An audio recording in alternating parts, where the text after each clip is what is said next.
Hey everybody, what's going on? Hope you're all doing well. Hold on a second, let me make sure that I can see this. And let me know that you guys can or cannot hear me here. Hopefully you guys can hear me okay. I got kind of a different rig set up for tonight's special event. We're going to do some unboxing, as you can see here. We have, I think, 7 or 8 packages to be unboxed of stuff that I've been buying for some of the upgrades and some of the things I'm going to be doing with analog hardware and incorporating it into my workflow. And I've had this stuff sitting inside for, I don't know, 3 days, and I haven't opened it. I was waiting for you guys. And unfortunately, there's 2 pieces of gear still missing. The couple of times that I did not buy anything from Sweetwater because they did not have or did not carry what I was looking for. And it's been a nightmare. This is why I say always shop at Sweetwater unless they don't have something. But I'll tell you what it was anyway. So I'm glad everybody's here. We got over 30 people here. This is great. Since it sounds good, awesome. Thank you so much for joining me for our live special unboxing. I thought you guys would enjoy this. I don't think I really don't do unboxings on my YouTube channel. I've done a couple in the past and I always thought, and I don't think I've ever done an unboxing live stream. So I thought you guys would might enjoy this just to see the goodies and we could talk a little bit about it. And that'll be cool. Hopefully you guys will enjoy that. So let's see who's here in the chat. Oh, before we get started, if you're new here and this is your first time here, welcome to Home Recording Made Easy's YouTube channel. Make sure you give us the thumbs up and make sure you hit that subscribe button and you got to hit the notification bell so you know when I post new videos. Does that sound familiar? Everybody says that in their video and I say it in every one of my videos, right? So you got to do that if you're new here. Make sure you follow me on all the social media because I'm always posting cool content on other social media platforms that are not necessarily always a part of YouTube. And then also make sure you visit homerecordingmadeeasy.com. So make sure you read everything on the screen there, follow everything, click on everything, subscribe to everything. Along the bottom of the screen, you will see for this special unboxing, we're talking about analog hardware. Well, we're going to talk about analog style plugins as well, and it all kind of ties together. So if you do not have the course Mixing with Analog Style Plugins Made Easy, I know there's a lot of guys here in the chat that do. They can vouch for it. They can maybe give you a chime in to whether they thought that course was worth what they paid for it. But go to Home Recording Made Easy and you can use the coupon code SAVE50. That'll give you 50% off that training course. I think it's nearly 15 hours long. We talks about a lot of the analog style plugin emulations of some of the hardware that we're going to open tonight. So it should be fun. You should go check that out. That'll be really cool. So let's make sure that we do that. So let's head on over to the chat and let's say hello to everybody. And oh, by the way, if you find this live stream helpful to you in any way and you want to drop a donation for good old Uncle Dave, please feel free to use the super chat. And a lot of you guys do that and I love yous for it. And you can also help me pay for some of the gear, some of the gas. I'm just kidding. But no, if you want to leave a super chat, feel free. That would be really cool. Okay, cool. So that's really cool. Oh, and David SJ's in here moderating for me as usual. And yes, the Sweetwater link, if you want to see any of the gear that I got here tonight, should be in the description box below. And you can use those links if you want to check out and purchase the gear. Or you can also use the link that Dave used in the chat. That is my affiliate link. I do get a small commission if you buy something from Sweetwater using that link. It doesn't cost you anything more, but I get a small commission and it helps me support this channel. So I do thank you in advance if you do that for me. It really does help me and I do appreciate it. And I just don't say great things about Sweetwater because I'm an affiliate. I've been working with Sweetwater and been talking to you about Sweetwater on this YouTube channel before I became an affiliate. I've only been an affiliate about 6 months. So I've been talking about Sweetwater for years and you can see all the Sweetwater tape. I have a whole garage full of empty boxes with Sweetwater tape on it. So check them out. And if you have any questions about Sweetwater in any way, you can certainly hit me up with an email. I'd be glad to help. Okay, let's see who's here in the chat and say hello to everyone. And then we'll get to some unboxing and then you guys can light up your credit card and go buy some stuff yourself so I don't feel bad. Ian's here. What's up, Ian? My good buddy David SJ's here. Let's see. Mick Jaco's here. Hey, Dave, did you upgrade to Studio One version 5 yet? I did about a week ago. I will tell you, it is pretty buggy, at least for me.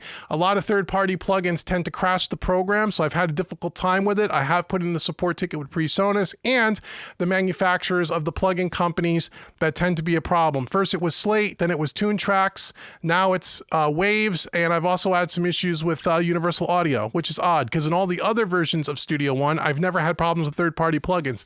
This is the first time, but I am working with it. We're going to see. I may have to revert back to version 4.5 or 4.6 until they get the bugs worked out, or until the plugin companies do whatever they need to do. I don't know what it is, but anyway. But Studio One 5 is supposed to be really cool. And by the way, Tuesday, I have a video on YouTube talking about what I like about Studio One version 5. My video will be out Tuesday, so be around for that. Jim is here. Hey, Jim, what's up, brother? Mark is here. Hey, Mark, how are you? Let's see. Alan's here. Hey, what's up? Let's see. Perfect sound and picture. Awesome. Will is here. Sounds good. That's great. Give away candy for the next coaching call. Oh, Jim, that's a good idea. Give away the candy in the Sweetwater box. That's a great idea. I should do that. I should pile up the candy and mail it to you along with your little plug-in. I'll tape a little piece of candy to it. That's a good idea. That's a good idea. Let's see. Randall's here. Hey, Randall. David, avoid diabetes. Send Sweetwater candy to your pal Randall. Of course, I'll do that for you guys. Let's see. Bron Drum 653's here. Hey, what's up? Merry Christmas, Dave. Hell yeah, Merry Christmas. Well, Merry Christmas implies that actually someone bought me these presents. Like, it didn't come out of my own wallet. Unfortunately, that's not the case. Everything that you're going to see tonight, I pay with my own money. None of the companies had sponsored or given me anything. I don't get any discounts in Sweetwater that you guys don't already get. I pay for this stuff with my own money, like most things. And really, the main reason for that is, when I bring you stuff on this YouTube channel, whether it's plugins, hardware, computers, whatever I recommend to you guys, it's because I truly had paid for it and no company sponsors this channel in any way, shape, or form. Now, every so often, there are plugin companies that I will reach out to because I dig their plugins after I tried their demo, and they'll send me some for review. And when I do that review, I always disclose that. There's been a few companies that do that, and some of those companies have been very kind to give us plugin licenses over at mixingmadeeasy.net for our mixing contest winners. But outside of those few plugin companies, nothing here is paid for or sponsored. So it is truly my honest opinion about something, and I want to always keep this YouTube channel that way because I do get approached by lots of companies to do the demo guy thing, but there are too many people on YouTube doing the demo guy thing, and all they're there to do, they're there to show you the product, and the product may be great, but you're never going to get their unbiased opinion. They're never going to be critical because they're being paid for the video. I don't do that. So just so you know that, because that's important. I like to know that when I'm reviewing something on YouTube, if I'm watching someone's video, I'd like to know, is this cat being paid, or is he really believe, or she really believe what she says about the product? That's important. You know, I think it is anyway. So just so you guys know that. Let's see. Wave is pretty much updated. I think they're on version 11 or 12. Yeah, I think it's version 12. I think you're right about that. Daryl's here. Hey, Daryl. What's up, Dave and everyone? How are you? Let's see. You were hoping you were going to see a mixer. Nope, not tonight. If you were around for the last live stream, or I think it was the last live stream where we talked about the analog console and that whole, the reason why I'm doing this is because I originally was looking at a mixer. I was looking at a full size, nearly $70,000 when it was all said and done, full console. And when I went up there and demoed it and ran some stems through it, and I actually did a YouTube video on this. I'm sure you guys have seen it. There was a lot of people that saw it and said all kinds of nice things to me in the comment section. I realized that, you know, spending all that money on a single sound, on a single analog console for just mixing, when you compared it to plugins, it wasn't enough of a difference for me to spend that kind of bread. That I figured if I was going to add analog hardware to my system, doing it more modular would not only be a lot less expensive, but I can also pick and choose what I want, and I'm not married to one thing. So although the big boy console and mixer is cool as hell, and it is, trust me, if you've never sat and worked behind one, it's a lot of fun, but it comes with a big time price tag, and you really got to love it to pay that kind of money. And so That was it. I was going to do this was going to be a whole different thing about 6 weeks ago, believe me. But I'm glad that I went and tried it, and I learned something, and I passed it along in a YouTube video. You know, there was no conspiracy there. It was, hey, this is what I really experienced. And just so you know that, so you don't feel like that you can't do good work without that big, you know, mixing desk. No, you can if you have the right plugins and you have the right ear and the right skills. And if you want to add some additional stuff to maybe give you some more flavors and some things to put your hands on, that's always cool too. But you don't need to have a big analog console. The plugins have come really, really far. They've come a lot further along than I even realized until I compared the two. I always knew they were good, but I still had this thing in my mind like it wasn't quite there. I think I was you know, surprised. You know, so anyhow, okay, we got 55 people. Great. Oh, we got someone here from Sweden. Welcome. How are you? Someone from Egypt. Oh my Lord. Well, welcome. Thank you so much for watching all the way from across the world. I hope everyone's doing well and safe and happy and whatnot.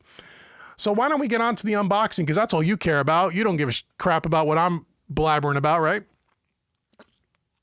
So we could talk about the gear. You can ask me questions about it. I'll try to show things up close as best I can. I don't know what's in every one of these boxes, like what box has what. I have not cut the tape on it.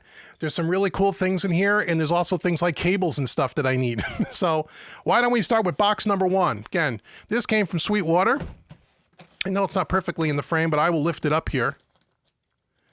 And you let me know, and if you have any questions about anything, you can ask me. I'll try to stay on top of the chat, or certainly David there can answer on my behalf if he feels he wants to.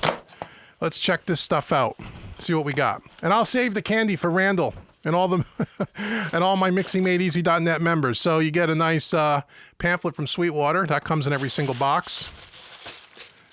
And here's our first bag of candy, guys. Randall, right here we go. So we got, I mean, that's a nice little, and I got to be honest with you, I typically don't eat the candy. I don't know why, I just don't. Not that I don't want, but I'll save it. There we go. All right, so the first thing in the box, okay, this is cool. So let me show you this. All right, so these things are called, these are by IsoAcoustics. These are called IsoPucks 76. Let me put that up here. Hopefully the camera will focus. Okay, what these are for, and I have two, this is a 2-pack. I have 2 other ones already. When I bought my Focal subwoofer, which by the way, I've been loving the subwoofer. Mixing with it has really changed my life in the way it really, really has. And what I learned about subwoofers is that, because I think I told you guys in the last live stream, that I had a subwoofer sent to me by a company that wanted me to demo their sub. And I won't say who the company was because there are a good company and I don't like trashing other people's products. And so it was a 10-inch subwoofer. It was about, it was a powered sub. It was probably $300 to $400, somewhere in that price range. It was an affordable subwoofer. And I hooked it up to these same speakers. I put that sub in the same place that my current one is in. And it was just terrible. It really wasn't a good experience. No matter how much I moved it around the room, no matter how much I tried to dial it in, it just didn't sound right. And I didn't really know why, because up to that point, I've never mixed with a subwoofer before. I was always using just the Focals that I'm using now, the Solo B6s, which have the 6-inch woofer, which go down pretty low. And for most styles of music, unless you're doing dance and rap and hip hop, it's okay. For a small speaker, they get really low end. But the woofer didn't help me. And so I sent it back in the box and didn't do the review. And I said, I'm not buying a subwoofer. It's screwing around with my mind too much.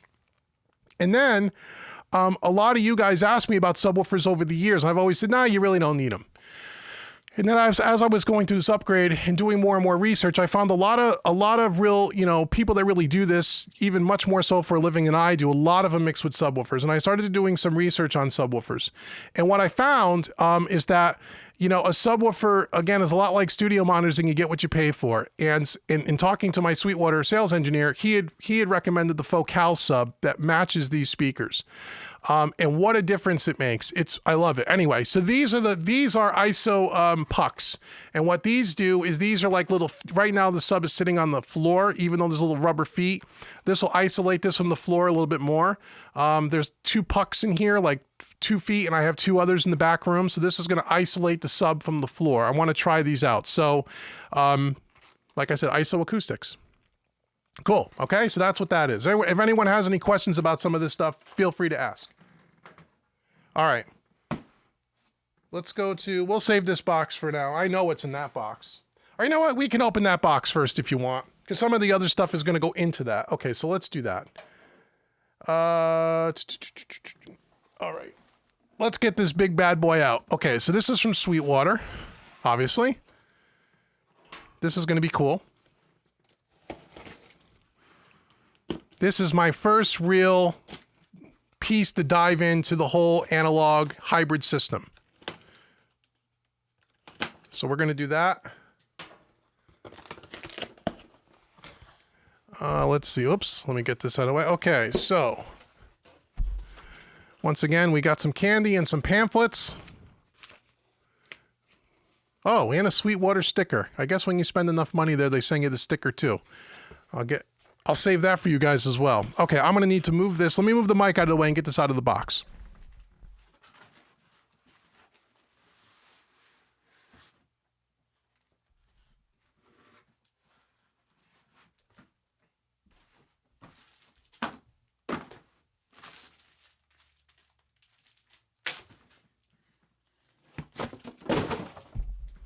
Okay, I saved the candy. Okay, so what this is a 500 rack chassis. This one is by Rupert Neve's Designs. Okay. Let me get this out of here.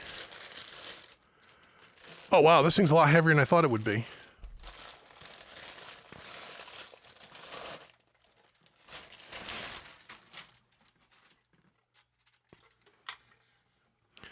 Okay, so this is a 500, see if I can get this up to the camera where you guys can see it okay.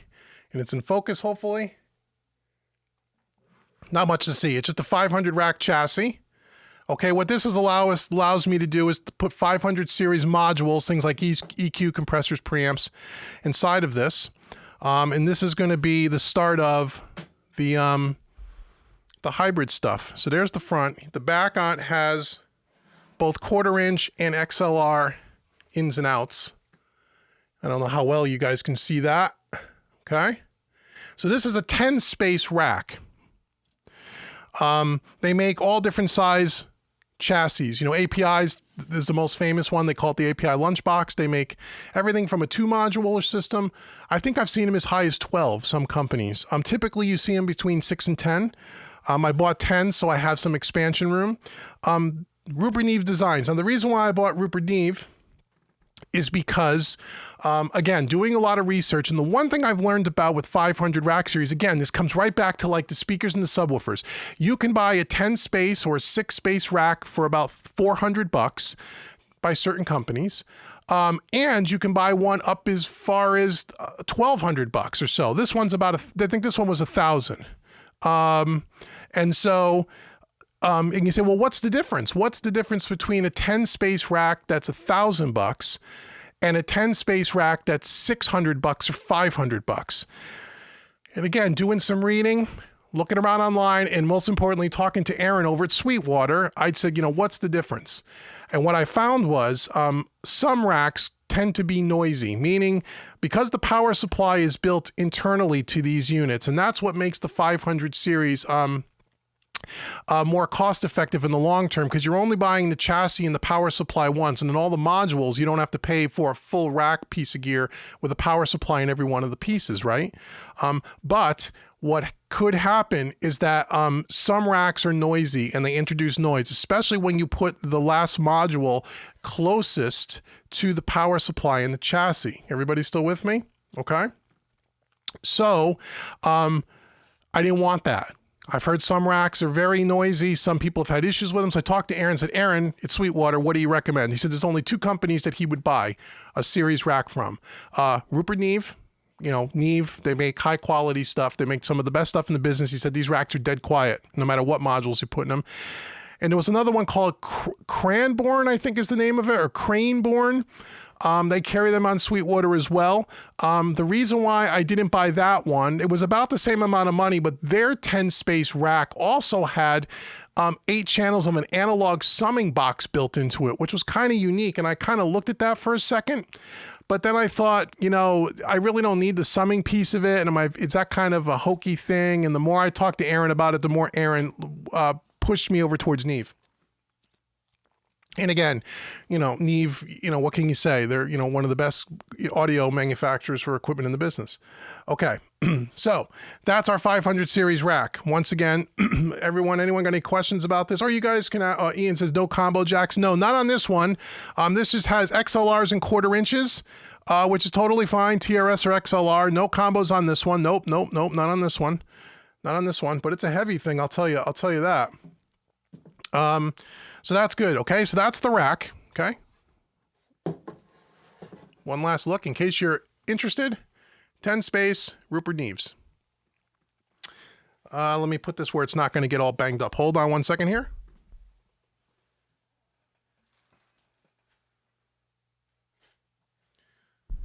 Okay.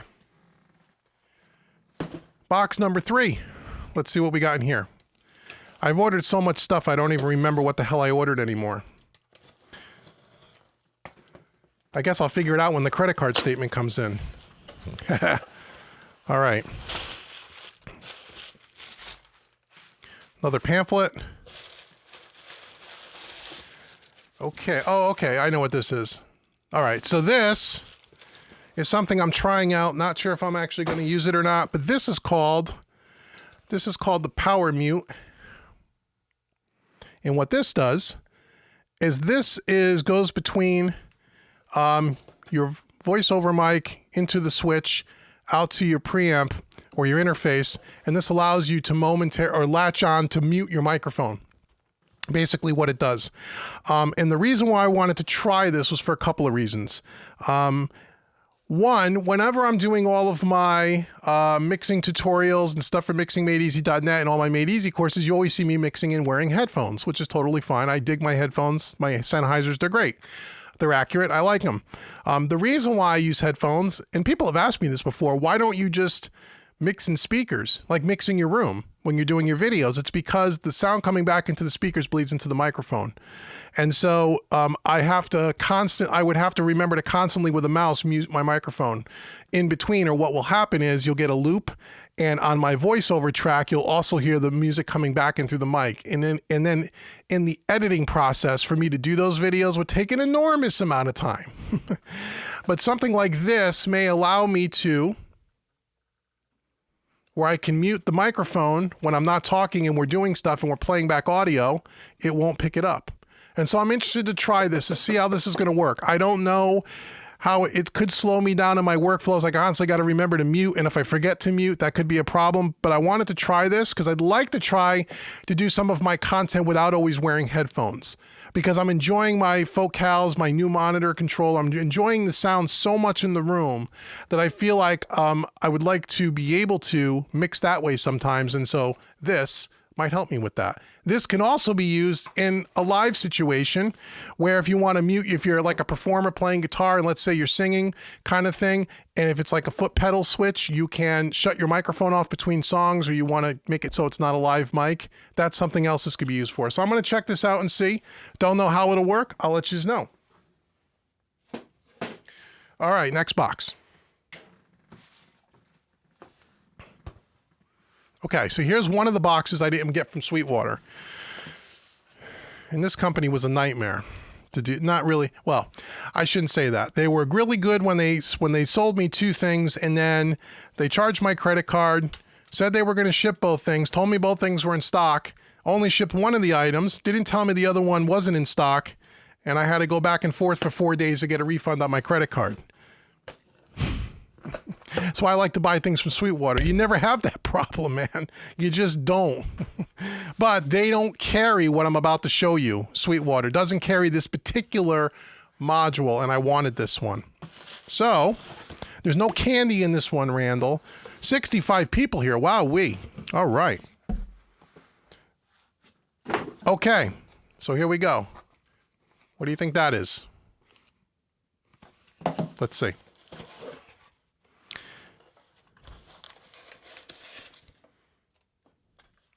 I know it's one of two things. Well, actually one of three things, but I know what this one is.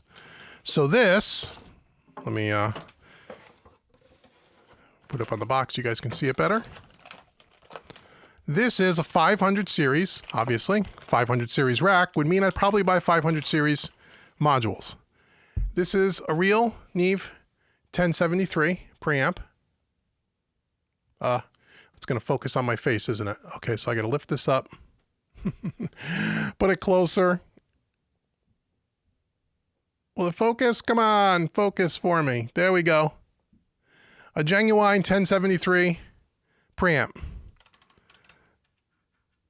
Really nice. And you say, well, what would you use this for? One thing I'm going to be experimenting with, and this was an afterthought. I wanted to buy a channel strip, meaning I wanted a really good pre with a really good EQ, with a really good compressor. And I wanted to be able to do two things. One, if I want to track stuff, although I can plug it into my Universal Audio Apollo, which is awesome.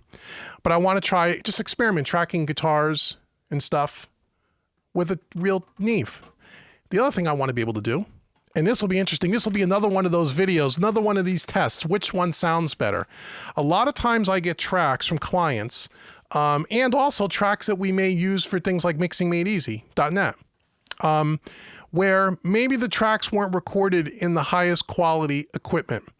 A lot of times things are, recorded on budget equipment, which is totally fine. I want to experiment taking some of those tracks and running them through a channel strip, a preamp, a compressor, and an EQ, and re-recording it back into Studio One. So we're starting off with a really good, like kind of pre-bake it, pre-cook it before we start mixing it. Little extra workflow for sure, extra time, but it would be interesting to try that. I know some engineers that do it and they swear by it on things like snare drums, vocal tracks. If it wasn't recorded with a high quality microphone and a high quality preamp, by sending it through some hardware and then re-recording it and then start mixing the stems could be a better foundation from which to start from. I don't know how true that is, to be honest, so I'm going to try it. So that's why I picked up the 1073. And the only reason why I didn't pick this up at Sweetwater is they don't carry this one. They carry the new Neve Portico stuff, but they don't carry the classic stuff. And they can't get it either. I was talking to Aaron, and unfortunately, they just don't have it. So I had to buy this on Reverb. I bought it brand new from a store on Reverb. And at the time, they had the preamp and the EQ, or at least they told me they did. But the EQ's on the way. I ended up going to Vintage King for the EQ. So that's the 1073. Okay. Let's see what's here. Sweetwater package. Everybody doing good? Everyone with me still? All right. Again, I'll answer all the questions once we get through all the unboxing. If you guys have any specific questions about this or anything else, I would be glad to answer them for you, because that's what I do. Let's see what this is. Hold on. Should probably change the blade out before we started this, huh? All right, let's see. What do we got here? I forget. Okay. All right, I know what this is. Let me put this down. Let me get it out of the box. Should be another one. Maybe there'll be a separate box. There should be. I ordered 2 of these. Hopefully it's in one of the other boxes. It probably is. If it's from Sweetwater, they sent me all the stuff I ordered. They would have told me. Let me get this out of the way. Okay. So this is the Neve Portico 542 tape simulator module. Now, as I said, I got 2 of these because I'm going to put them on the stereo bus. So the original reason for me buying a 500 series, let me give you some cool documentation. The reason for originally my whole thought was to start off with a 500 series. There's Mr. Rupert. Freaking genius, that guy. Start off with a 500 series rack. Just get EQ compressor on the master bus. And then the whole Neve 1073 thing was kind of an afterthought. But on that master bus, we're going to add a compressor, which you'll see hopefully in one of these boxes in a few minutes, and 2 of these. And the reason why 2 is because on the master bus is stereo and these are mono units. So this is a tape emulator, which is going to give us some killer saturation. Everyone that has these that I've talked to swears by this thing. It's got a drive knob, a saturation knob, a blend knob, so you can do like 0 to 100% wet and dry. It's got a couple different transformers to pick from, and it even has the 15 IPS and 30 IPS on a tape machine, kind of a circuit, which is really cool. And then you can bring it in and out. So this is the 542 Neve tape emulation 500 series module. Like I said, we should have 2 of these. So those are going to go, one for the left channel, one for the right. And that will be the first thing that will hit coming out of the DAW, out of Studio One, going out of the DAW into these things first, hitting it with a compressor and then bringing it back into Studio One. At least that's the plan. Oh, I forgot to put the... I don't want to lose all the hardware for this.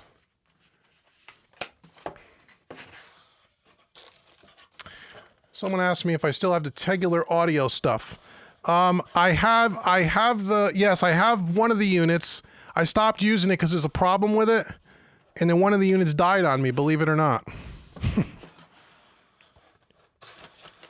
Trying to deal with that company wasn't easy, trying to get something fixed either. But I have the creme, the EQ and the compressor. It's nice. I'm still going to load it back up and I may use it from time to time, but I wanted some more options. Okay, what's next? Here we go.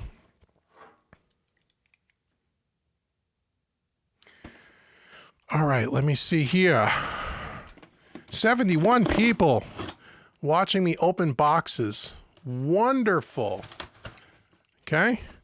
Make sure, again, if you're going to go check out, remember, all the links for everything that you're going to watch in this video are in the description box below, and those are my affiliate links, as I said.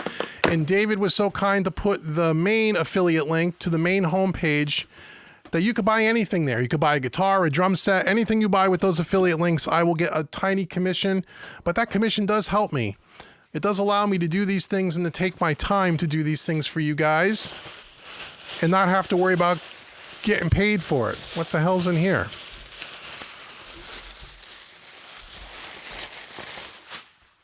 Let's get rid of that, shall we? Another pamphlet. Think there's candy in here? Let's see. Let me see, Randall. Is there candy in here for you?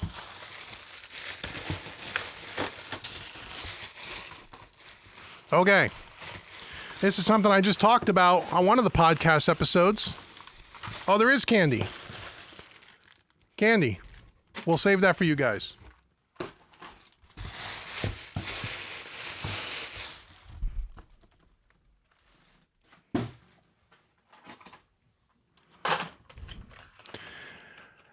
Cables, Mogami Golds. Okay, we talked about this on the podcast recently. We talked about making sure that if you're going to be upgrading your system, you know, no matter what it is, an interface, speakers, whatever, do not use cheap cables. Use good high quality cables if you can afford it. These are XLR to TRSs. The one thing about hardware, when you start adding all this hardware, you need cables. So I got 3 TRSs to XLRs. That's going to go from my audio interface, the Apollo, to the rack. I already had some cables. These are just cables I was missing to make this initial setup kind of run. Okay, we got a couple more here.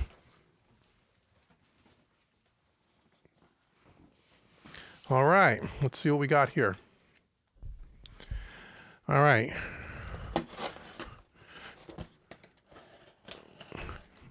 Now I got a mess to clean up around here.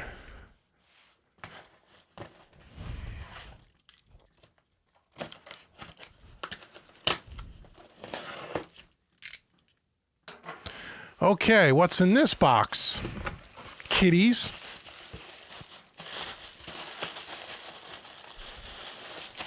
Ah, okay, this will be fun.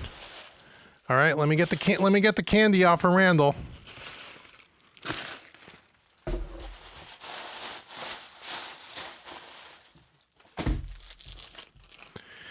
There you go. Another bag of candy. All right. This is going to be our bus compressor, our stereo bus compressor. Now this I bought on based on a recommendation from Aaron over at Sweetwater. And again, what I love about those guys is that if I don't like it, all I got to do is put it back in this box and send it back, and they'll send me something else, which is great. But he says this is great, and it's got a lot of really good reviews on Sweetwater, so I'm anxious to check it out. This is... Oh, wow, look at that thing. Let me see if I can do this without damaging anything.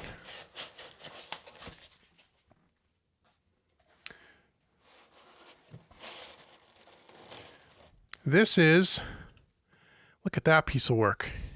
I don't know why they have some of these modules. A lot of times these modules are open on the side. I'm not really sure why. Maybe for heat? I don't know. But anyway, this is the TK Audio BC 501 SSL stereo bus compressor with a couple extra features that I guess are not part of an SSL, the original SSL. This has a total harmonic distortion circuit. Very nice, nice and stepped. It has a blend knob, so if you wanted to do parallel compression, it also has a sidechain filter. So that is the stereo bus compressor we're going to use. So we're going to go from the two Rupert Neves, the tape emulation, into this. That's going to be the mastered bus. I did not get a mastering bus EQ yet because... Well, you'll see it in a couple of weeks. I did a video on this new killer plugin, EQ plugin for the master bus, which has just really been blowing me away. And so I'm using that a lot. And I figured like I'm probably not going to use hardware right yet. But I got my eye on the Mog EQ, which I might end up on the stereo bus at one point. So that'll be a lot of fun. So that's that. So look at the way they packed that in there. Pretty cool, right? Nice. Let me put this where I don't drop anything on it. You know what? Because it's opened, I should put the covers on, right? Oh, and also too, the TK Audio, it gets a lot of really good reviews on it. It's called the BC 501, and also little paper manual. You know, if you look at the 500 series SSL G-Bus compressor, which is the famous SSL compressor, that's about $2,200 for that 500 series compressor. This is $900. And a lot of people have said in reviews that I've read that they actually like it better than the SSL because it's got more features. It's got you can dial it in to give it a little bit of a different sounds. You have some more options. I don't know. We're going to find out. Where am I going to put this?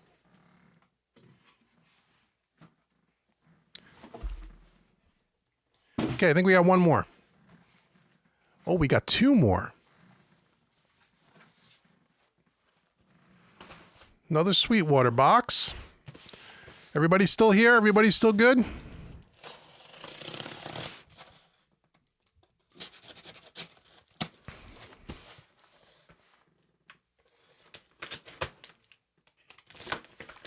Let's see what we got.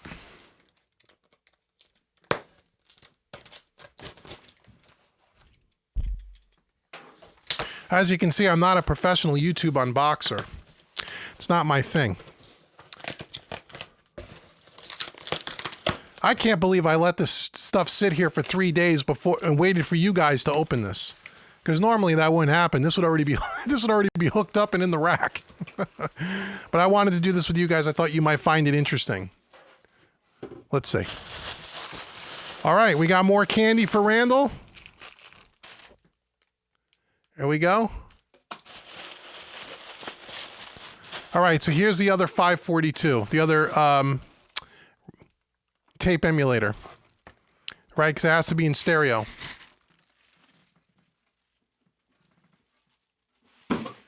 right? Because you're going to have them on the master bus. You got to have them in stereo. So we don't need to take that out. It's the same thing. These things are killer, though. I know a few people that have them, and I've talked to them, and they said these things are insane. So I'm real excited to try these. Okay, last box.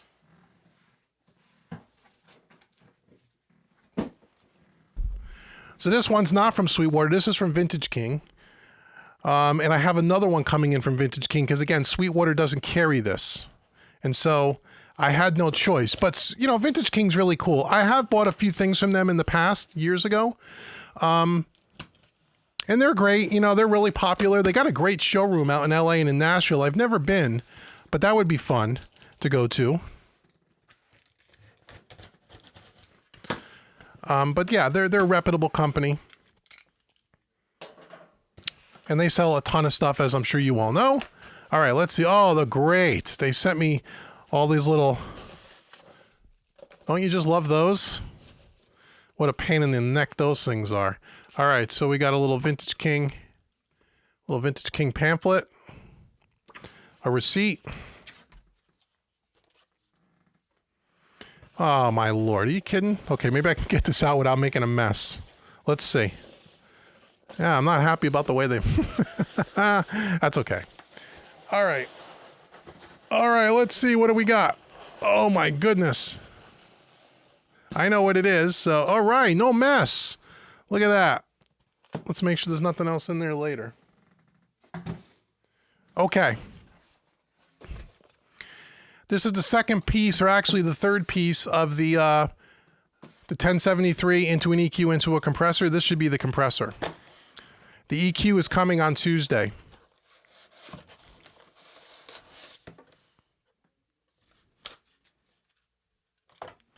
This is the classic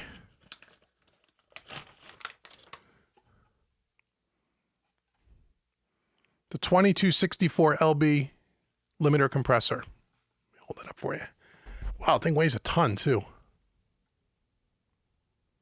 It's focused. You guys see that okay? So again, my thinking is, oh, I gotta get it in front of my face. So my thinking is, this can be either, again, it's going to be, this is going to come, we're going to go to 1073 Neve preamp that we talked about earlier, going into the Neve 1073 EQ, which is not here, into this. And now this can be used on any mono, you know, it's a mono track, so we can, I could put on a vocal, or put it on anything really, anything that's mono. But I really want to try using this as well as, like I said, kind of maybe pre-cooking the tracks before we start mixing them, just to see, does that make any difference? And I guess it would depend on how the original was recorded. Obviously, if it's a wonderful recorded track, it may not make any difference, but it could. Or I could just also have, I have a signal, I have a channel strip now, preamp EQ compressor that I can use on anything, voiceovers, recording guitars. I could put it on a track in the session, whatever we want to do. But this is, again, Neve just makes really, really good. Everything is stepped for recall purposes, which is really great. Although yeah, that's really cool. And then you have your gain reduction meter along the top here. So that'll be a lot of fun. And then also, and again, it comes with, or it doesn't come with, the one thing it's missing is the EQ. And again, that'll be here Tuesday. So I'm sure you guys will see that because I will shoot a video with that. I'm going to shoot a video for all these things. Once we get it hooked up and we start using it and whatnot, I'm going to show you how we use this in practical application with audio examples and all that stuff. So there'll be a lot of cool stuff that'll come about from this stuff. I think that might be it.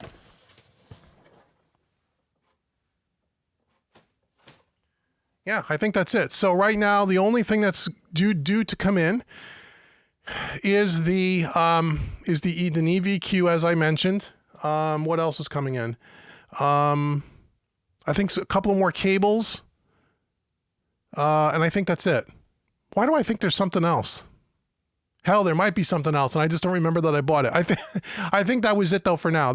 So that's kind of what I'm starting with the 500 series stuff, you know, with the bus And then also for the channel strip and all the Neve stuff, do some experimenting, do some mixing with it, bring things out of Studio One, through my Apollo, out of my Apollo into the 500 series and back into the Studio One on a print track. And we're going to play around with that stuff.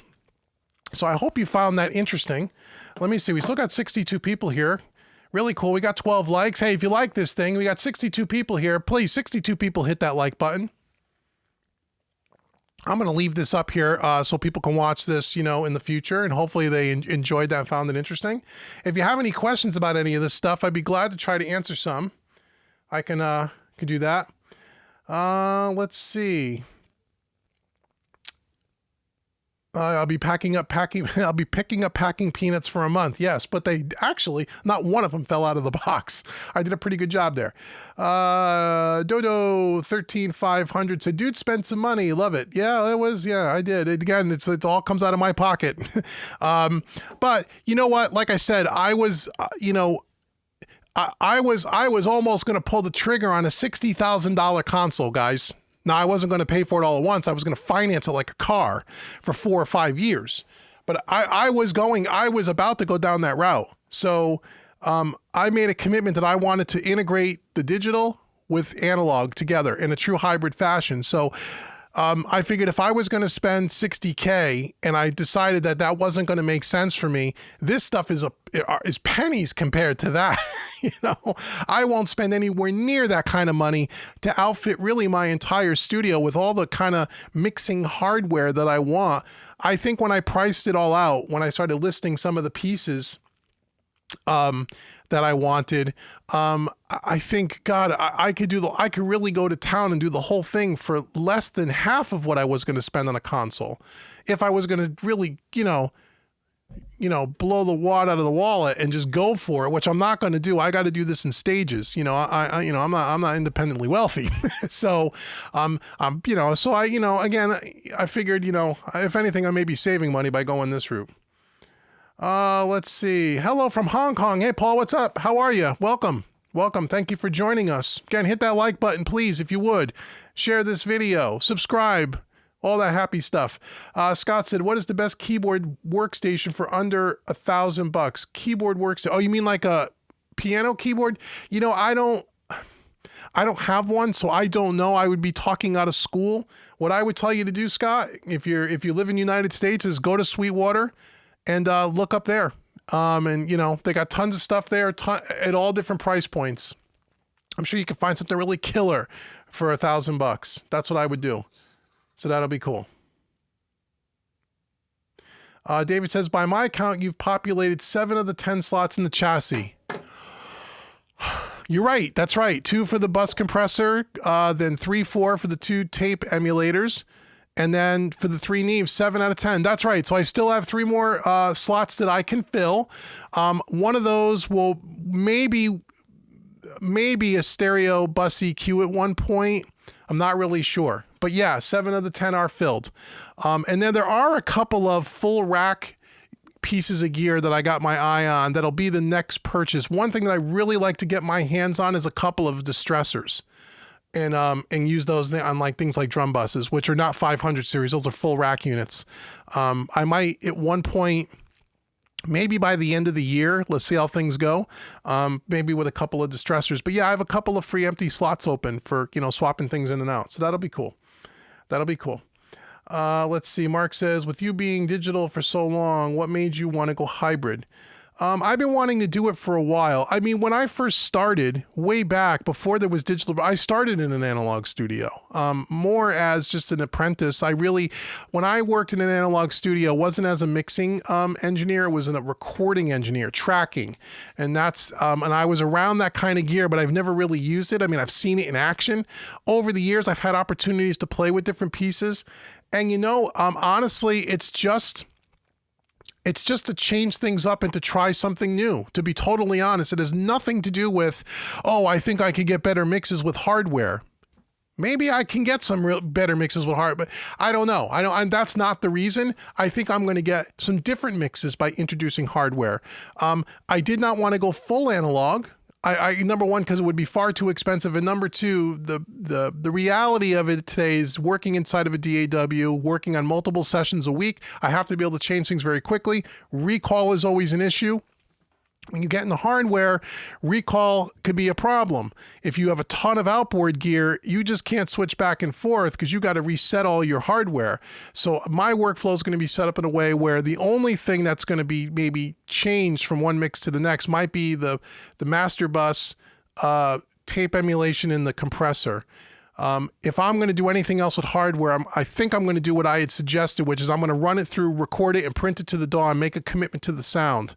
So it's already baked in.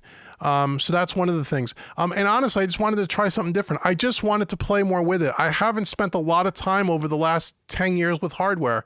And it was just something, you know, when you do this every day and you do this for a living, you know, over time, you gotta change things. To keep yourself interested, to keep yourself fresh, to keep yourself on your toes, and to also sharpen your skills, to better educate myself in some of these things so I can pass along that education to you guys. And also it's just cool. You know, it's self-serving in a way, but it's not because I think hardware is better than plugins and all that. It's not at all, because we're still going to use lots of plugins. We have to. I don't have that much hardware, and I'm not gonna go all hardware and no plugins. That's not going to happen. So that's really why. So those are the reasons. Let's see here. Repeat question, but would it be interesting? Would you be interested on your thought process with such great products, software side and hardware, having an awesome outboard gear, and when you would decide to mix in or out of the box? But it would be interested on your thought process with such great okay. And by the way, too, I see that sometimes YouTube is buffering and stuff. So hopefully you guys will still be able to hear me and the chat doesn't freeze up like it did last time. Yes, the answer to your question is, it would be interesting. You want to know, it would be interesting on my thought process and when I would use digital or hardware, when I would come in or out of the box and why. Yes. As I get into this and start to figure out where it makes sense, where it doesn't make sense, I am absolutely going to bring that content to you in way of training. Because I want to share that experience with you and let you know where I really think it's practical, and maybe something that if, say, you were looking to maybe get a single piece of hardware here and there, just to add a piece here or there to your setup at one point, I might be able to help you say, okay, you know, this is really worth spending the money, but this thing, maybe not so much. I've tried both, and you know what? You could do it. The plugins are just fine, but maybe in this other particular case, it makes more sense. So as I learn that myself and figure out that for my workflow, I certainly am going to share that with you. I'm hoping this is going to drive a lot of content for you guys. So you guys can share the experience with me, and then it may help you make some decisions on your own if it's something you're considering to do. So I will definitely do that. Jim says, what's the over under on the amount of curse words Dave says installing this stuff? I would be actually, I don't think it'll be that bad, because I've done, well, you guys, some of you know, I do analog summing. I do have a stereo master bus EQ and compressor by Tegular Audio. I've done this before. You've seen me in the past on the YouTube channel. If you search analog summing on my YouTube channel, when I used to use a Dangerous Music D-Box, I've showed you guys how to do all the routing, how to set up the template. So I am very familiar with it. And so I don't think it'll be that bad. That part I'm not worried about. I'm not worried about that part at all, because I learned, I had all those growing pains years ago when I started getting into analog summing. So it won't be too bad. It's not as confusing as you think. And actually, if you look at those videos that I have on analog summing, the way I have the routing and the way I show you that, then it still holds true today. Nothing is going to change. It'll be done the same way. The only difference is the gear itself is different, but it really isn't that different. And the way you would set it up in Studio One, I'm almost certain will be exactly the same. Would an Abbey Road give you similar results more affordably? It depends on what it is. I have all the Abbey Road plugins and they're fantastic. I've done tons of reviews on them on my YouTube channel. They're in a lot of my courses. I've used them at mixingmadeeasy.net for those members from time to time. They're fantastic stuff. Yeah, I'm sure there's certain plugins that will give you similar results. Absolutely. Yeah, it's not, again, this is not about, is the hardware better? Because I think it's similar. But there could be pieces of hardware that I'll discover over time that you can't get with a plugin. And that's what I'm interested to see. I want to try to add pieces to my rig, are things that are truly better than what I'm getting with results on with plugins. Now, some of that is experimentation because there's so much gear out there in that you can't possibly read all these reviews and listen to YouTube videos. The only way to really know is to get yourself a rack like I did, get modules and try stuff and experiment and find things that are like, ooh, that's really cool. That I can't get currently with plugins. That could be really cool and be interesting. And doing some of that experimentation. That's why I always say, at least for me, buy these things from reputable companies where you can try things out and return them, because unless you experiment with them, you won't know. Right? So that's what I'm kind of hoping, that I'll be able to do some of that stuff. Let's see. Okay, Mark says, nice. Thanks for answering my question. No problem at all. I can answer everybody's question. As a non-reading drummer all my life, is there an easy plugin to tune vocals? I can tell when it's right, but I can't tell you what note it should be. Oh yeah, sure. There's things like that, that can tune vocals, Melodyne. You can also get something like Waves Tune Live. That's kind of a plug and play. There's auto tune. Waves Tune Live will kind of do things a little bit more automatically and tell you what the note should be.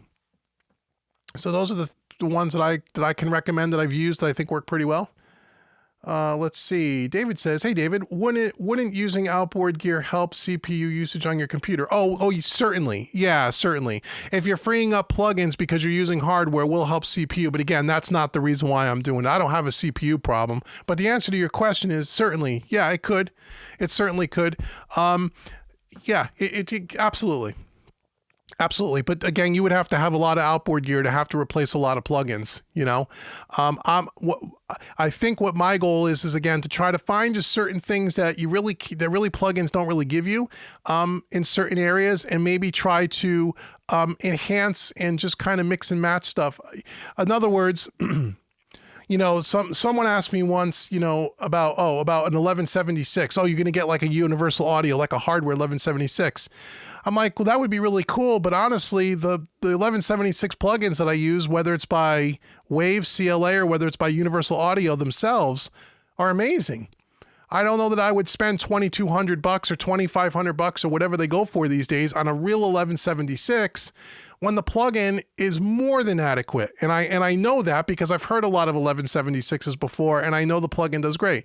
It'd be nice to have. It would be cool to have in the studio, but that would be one that I probably wouldn't purchase right now because I can get that with plugins already. Same thing with like an LA2A.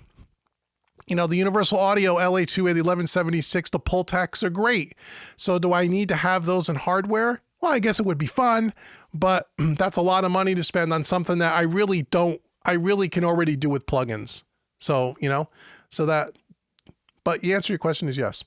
What's the routing for monitors to subs and what cables would you use? Oh, okay. So the routing goes like this. I use all Mogami gold cables, as I said earlier. My whole studio's outfit. I won't buy any other cables. Because when you get into working with all this gear, as all you know, I'm sure you all have a pile of spaghetti under your studio desk of wires. And the more hardware you hook up, the more spaghetti you have. And so having good high quality shielded cables that are not noisy is important, especially when you're running lots of cables and they could be near power lines, even though I try to separate them. Sometimes it's not always possible. So I use Mogami Gold and that's all I use. I don't use anything cheaper than that. Let's see. So the wiring. So the way it works is out of your audio interface, it goes into your left and right outputs go to the input of the sub. Okay. The output of the sub goes to your two main satellite speakers. That's how it works. At least that's how it works. Well, for me, That's how you would typically do it. If you have a monitor controlling system like I have, the Heritage Audio, it would go from the audio interface into the Heritage Audio, out of that to the sub, to the satellites, because I have that controlling the volume. Okay, that's how it works. Let's see. Is it a big difference, as Joe Gilder would say, nice to have, not need to have? Is what? Oh, the sub? Are you meaning the sub?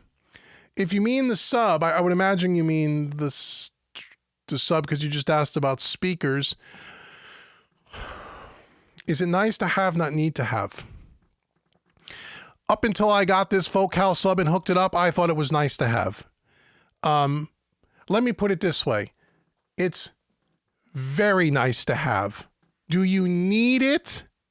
Not if you have good studio monitors, no, because I mixed without a sub for years and got very good results. So, is it nice to have, that need to have? Again, I see YouTube is freezing up here. Hopefully you guys will still be able to see and hear me. It's all the buffering and stuff is YouTube. Ever since they launched this new studio version and got rid of the legacy stuff, I've never had a YouTube live stream go perfectly yet. But the answer to your question is, it's nice to have. Yes. Do you need to have it? No. And again, that definition is different for everybody. I will tell you that when I got this sub, and I told you about the story earlier, you were here at the beginning, you heard me talk about the other company in the sub. And I didn't get a sub for a long time. And when I purchased this one and I was waiting for it to come in, and I'll just be honest with you, this sub was $1,600. I mean, it's not, it's a lot of money. At least that's a lot of money for me. And I was thinking the whole time before I got it here, did I make the right decision? Was this an impulse buy? Is this really going to help me? Do I really need it? Once I hooked it up, I can't believe I didn't. That sub with these speakers is wonderful for me. Do you need to have it? No. So again, it's different for everybody. It's different for everybody. It's the same thing with all the hardware. You don't need to have any of this stuff. I mean, well, you've been around. If you take any of my beginner training courses, I tell you, you don't even need all the plugins. Just use your stock plugins. Start there, right? Get a good computer with enough specs to run your plugins, right? Before you buy any hardware, make sure you have an updated computer. Use your stock plugins. Learn how to use EQ and compression and get basic mixing techniques and foundations together. I know you've been around the while and you have my courses, whether it's at Home Recording Made Easy or MixingMadeEasy.net. Learn the fundamentals. Once you get to that point, you get really good at it, then maybe, oh, thanks, Dave. I got your email. I see it. Nice. Thank you. Then the next logical step is, if you want to continue to get into this and you enjoy mixing and you enjoy the craft and you're getting a little, bored with your stock plugins and you're getting good mixes, but you want something different. I didn't say better. I said different. That's when you start stepping into things like third-party plugins, right? And which third-party plugins all depends on what you want. If you're not sure which ones to buy, just watch my YouTube channel. I demo all of them. And you can find the ones that you may want to try out and check out. And then you use that stuff for a while and you get all these different types of compressors and EQs. They sound better, and your craft, you're honing your mixing craft. If you're into this and you love doing this stuff, you find it fun, right? And then sooner or later, you'll start thinking about, well, what if I added some hardware? A lot of guys do that. How can that be? So you see how it kind of goes? I equate this, and I always say this, for people who haven't heard me say this before, I say it all the time. I equate this whole mixing thing and recording thing much like being a musician.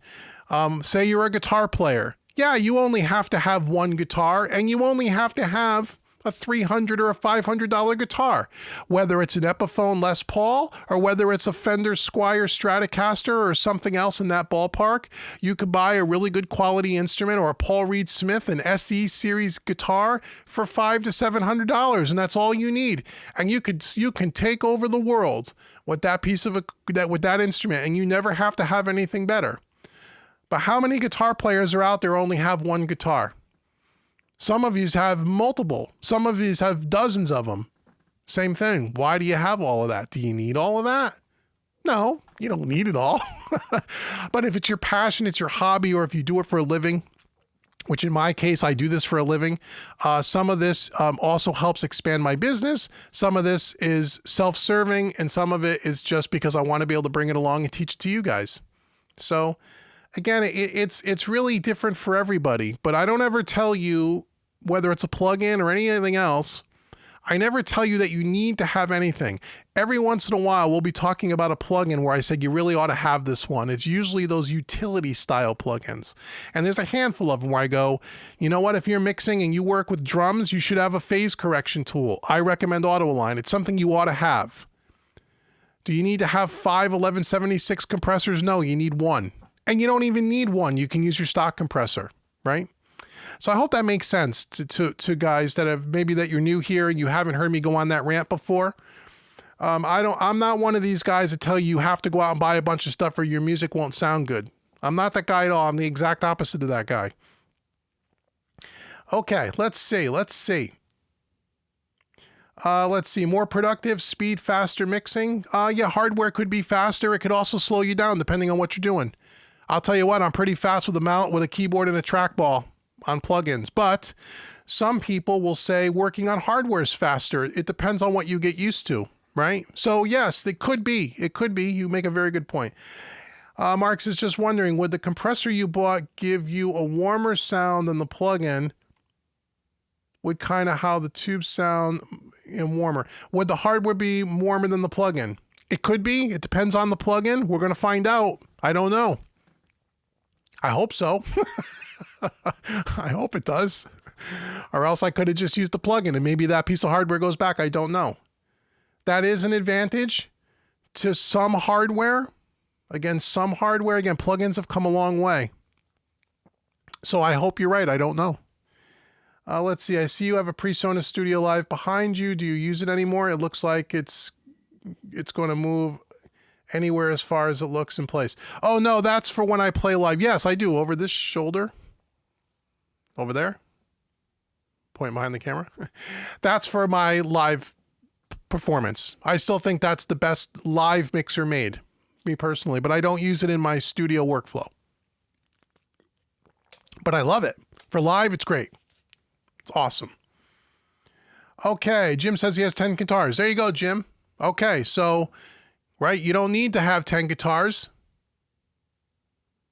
I know Joe Gilder. I love him. He's a great guy, great teacher. Ask Joe Gilder how many guitars he has. I'll bet you he has more than one. As a matter of fact, I know he does.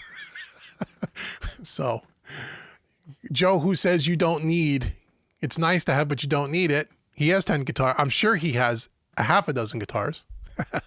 I kid Joe. He's a great guy. And so, yeah. Why do you have 10 guitars? Because you can. They all sound a little different, right? Depending on what you use them for. You know, this other stuff is just like that. So, cool. The sub. Oh, you mean more productive, speed, faster mixing with the sub in place?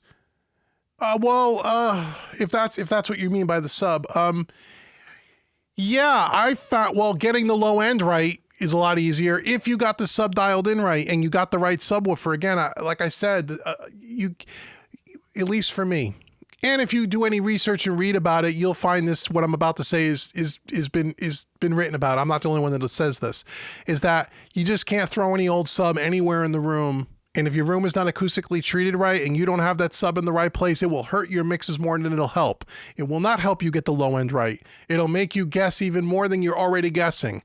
So step number one, before you buy a sub, please make sure your room is acoustically treated effectively. That's step one, because if you put a sub in a room that's not treated, forget it. You're wasting your money. Number two, when you use a sub with your satellites, as much of an urge it is to just jack up the bass because it sounds awesome, you really want to make sure that you're not drowning everything out, that you're really using the sub at an audio level that complements your satellites. So as you turn up your satellites, the bass doesn't get way too heavy, because again, it'll kind of cloud your judgment on how things should sound. When you're mixing, when you're done mixing and you just want to crank it up and have a good time, take that level and jack it up, man, if you want to. But yes, I think a sub can help you mix faster in that you can get the low end more solid in a quicker way because you could hear at a lower frequency than maybe what your satellite speakers can give you, although these focals go down pretty low. The other thing is it also, another thing about a subwoofer in the right setup will help you with is not only will you get better bass, but you'll also get better mid-range. And you may say, well, what do you mean? Because when you have a subwoofer, it has a crossover in it. And you cross over that sub, so you're to, I think I have mine set to 60 and below. So, or maybe 70. Anything below that frequency is only going to the sub, which means my mid-range speakers are not trying to reproduce those frequencies any longer, which means the speakers are going to be more efficient in the mid-range. So you're going to get a little bit more clarity, a little bit more efficiency in the mid-range. You're going to take some of the workload off those speakers and bring it down to the sub level. So that it'll also help you with your mid-range a little bit as well, not just the low end. Okay, I can understand that the plugins is cheaper, but you buy one good unit and you have it without thinking to upgrade a subscription or a plan. Oh, I see what you're saying. Yeah, okay. So yeah, you buy a plugin, there's always a new subscription plan, there's always a new update to that plugin, there's always another company making a version of it. When you buy the hardware, you have the hardware, it's there. If you buy good quality hardware, meaning good reputable pieces that are high quality, it doesn't necessarily mean it has to be an arm and a leg expensive, but you buy good quality stuff, you'll have it forever. And a lot of the stuff is, depending on what you buy, like for example, Neve stuff, SSL stuff, API stuff, those are tested and tried and have been around for decades. And there's a reason why, for example, the Neve 1073 is what it is. You're not going to have to worry, will a Neve 1073 sound good? You just won't have to worry about that. Now, you may want a different type of sounds, but it's not because a Neve 1073 isn't a high quality, good piece of equipment that's being used on a billion records. So I understand your point, and that does make sense. And you're spending money every year on subscriptions and upgrades. I get it. But plugins are more affordable. And think about this about plugins. What's the other advantage to plugins?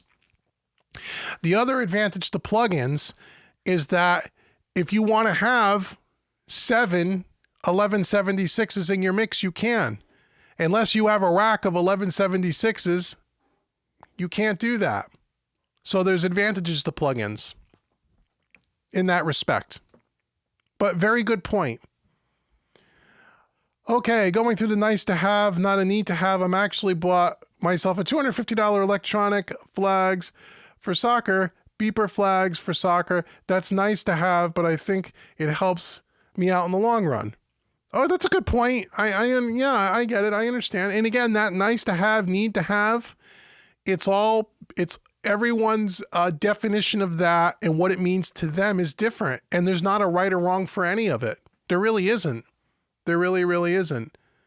But I also, I just try to share with you guys my experience, what I use, and my opinions on this. And again, it's just my opinion. Doesn't mean I'm right.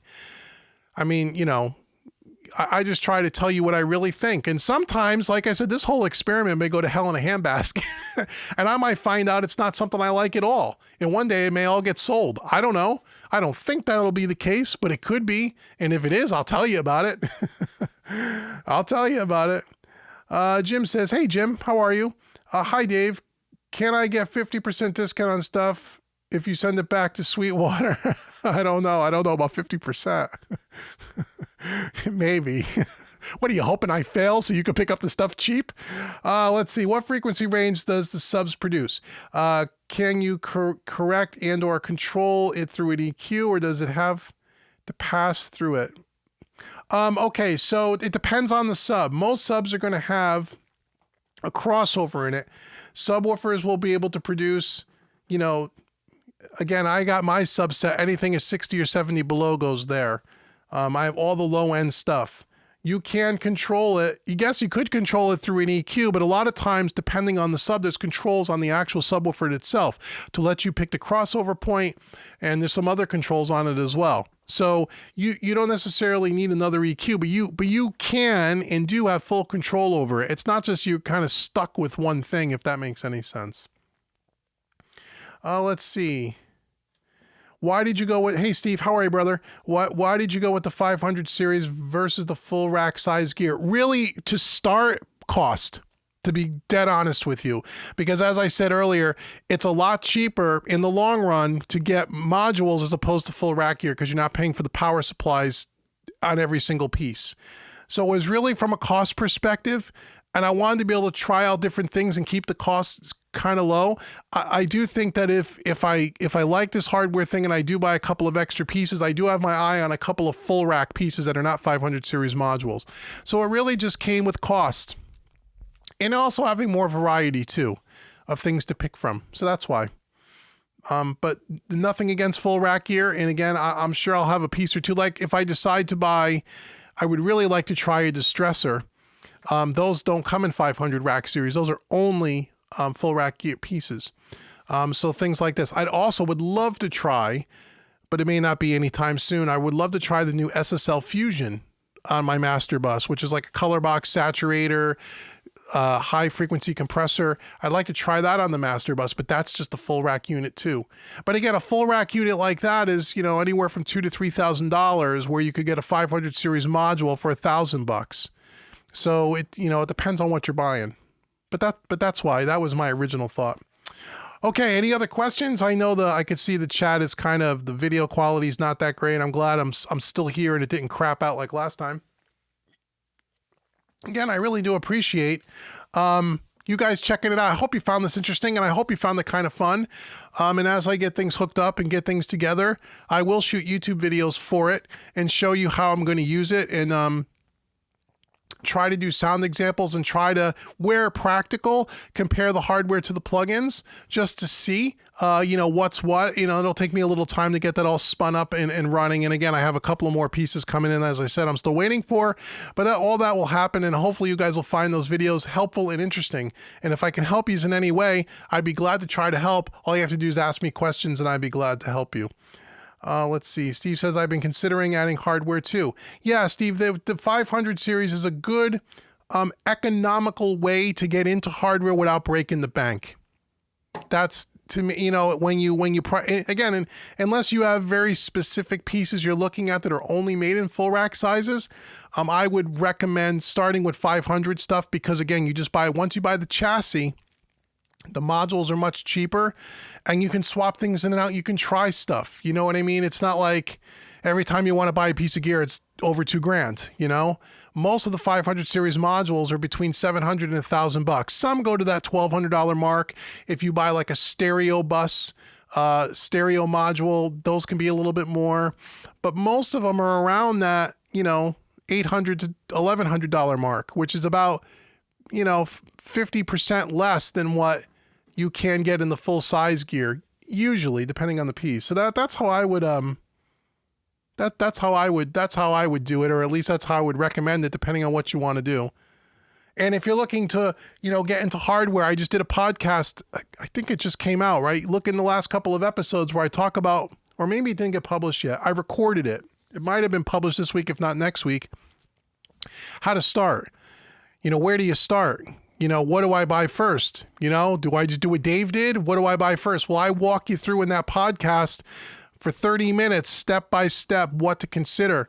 And before you even start buying hardware, I take you through, let's talk about your monitoring system. Let's talk about your converters. Let's talk about all these things, because all those things you want to have in check before you start worrying about buying hardware. So I walk you through kind of a checklist of things you want to kind of look at in your system and in your process before you start buying hardware. So definitely check out that podcast. So that'll be good. Yeah, everyone leave a like before you take off. Please, please, please. Thank you, Dave, for saying that. Burning Heart Studio. Hey, man, what's up? Hi, Dave. Love your channel. Have used a lot of your tips. Awesome.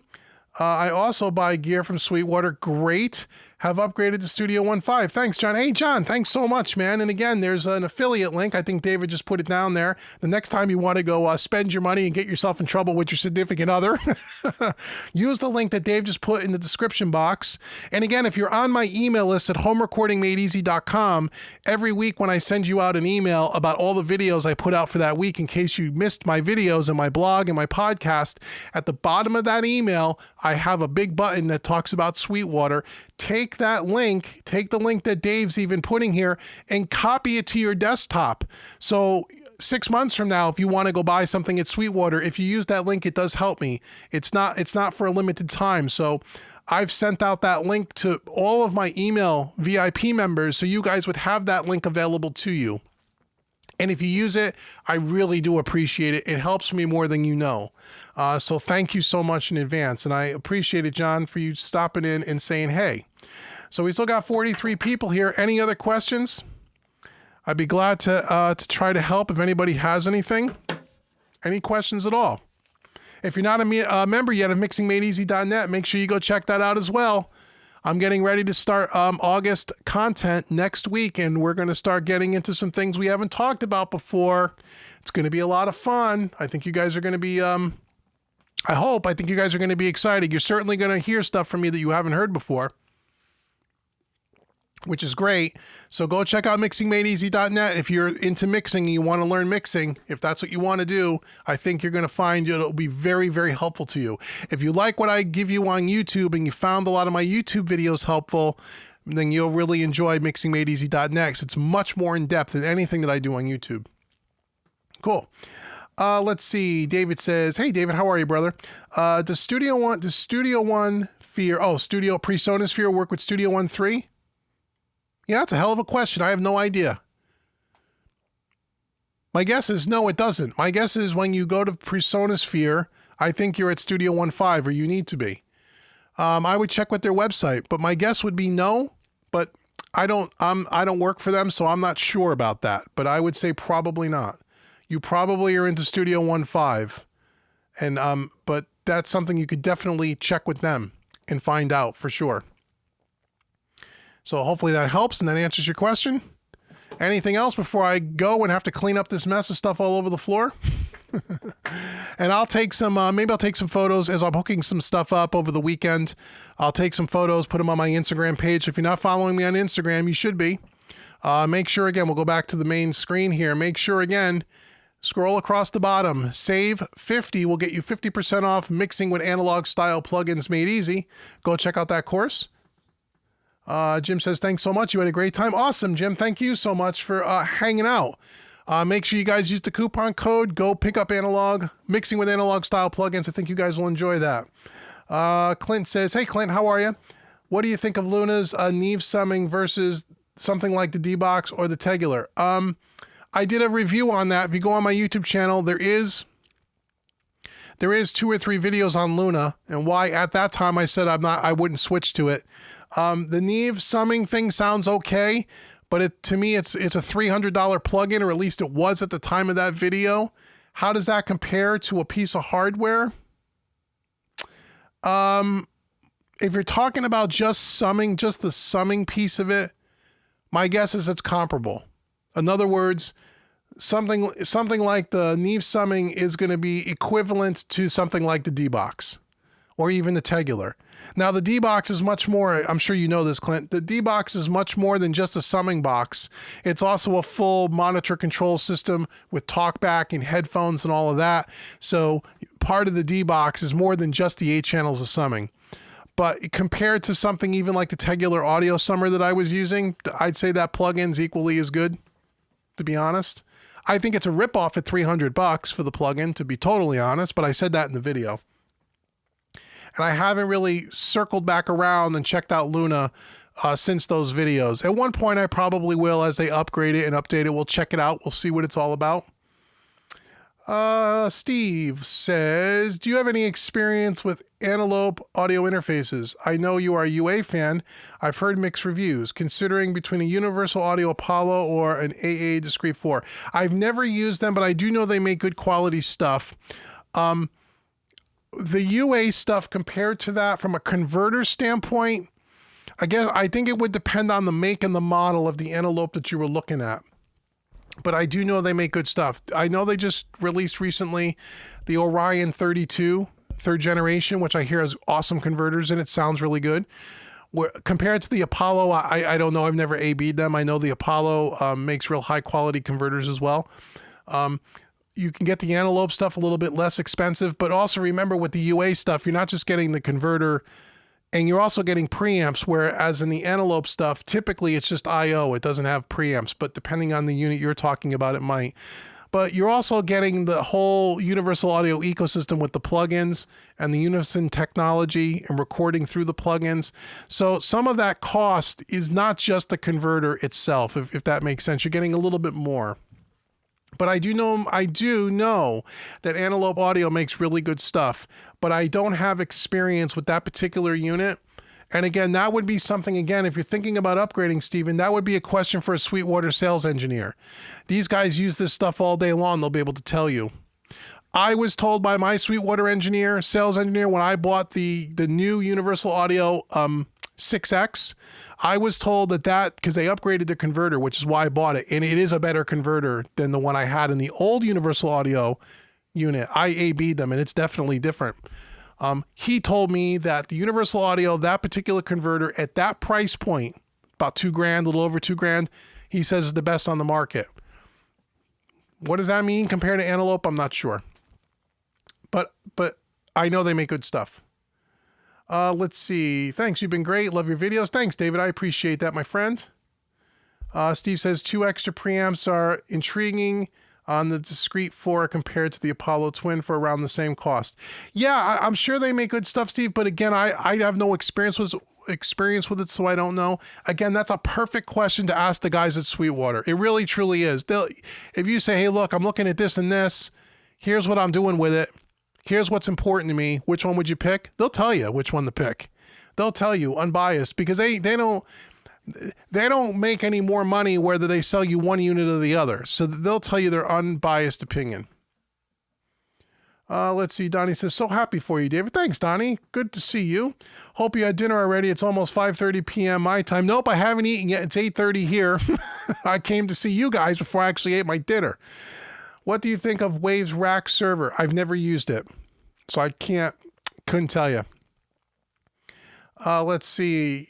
Ian's a Waves fan. Their plugins. How about the sound over to Slate Digital? Depends on the plugin. Again, I think they're equal all in all. I think there's some really great Waves stuff. Like there's things that Waves makes that Slate doesn't make. For example, someone mentioned earlier, the Abbey Road collection. Fantastic. Slate doesn't make anything that sounds like those red consoles, it's different. But Slate also makes some really good stuff that Waves doesn't make. As you know, I have both. Where they do make similar plugins like the VCC versus the NLS, I like the VCC better, much better. However, I would use the CLA 76 collection before I would use the Slate Digital 1176s. I think they sound better. But that's just me. But equally, they're very good.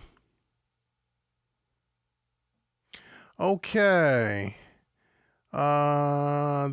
Steve says, thanks. I don't carry AA at Sweetwater.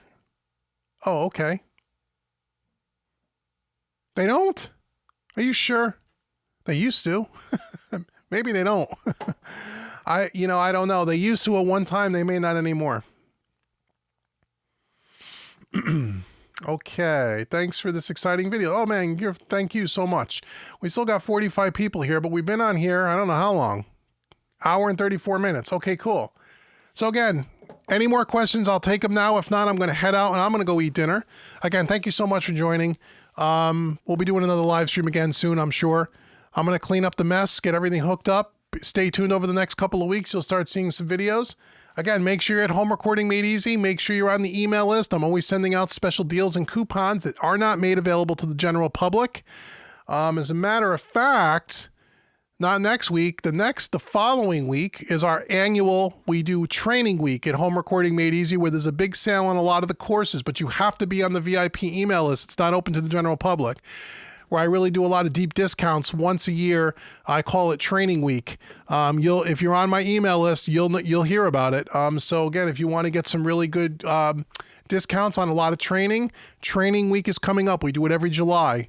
Take some time, get some training, pick up the courses, get better at what you do. Have fun with it. That's what this is. It's supposed to be fun. It's a passion for all of us. Okay, cool, man. Cool. Chris has some great sounding stuff on his plugins. Yeah, CLA stuff is great. Steve says, thank you so much. So again, I'm going to take off, guys. Thank you so much for joining me. Have a wonderful rest of your weekend.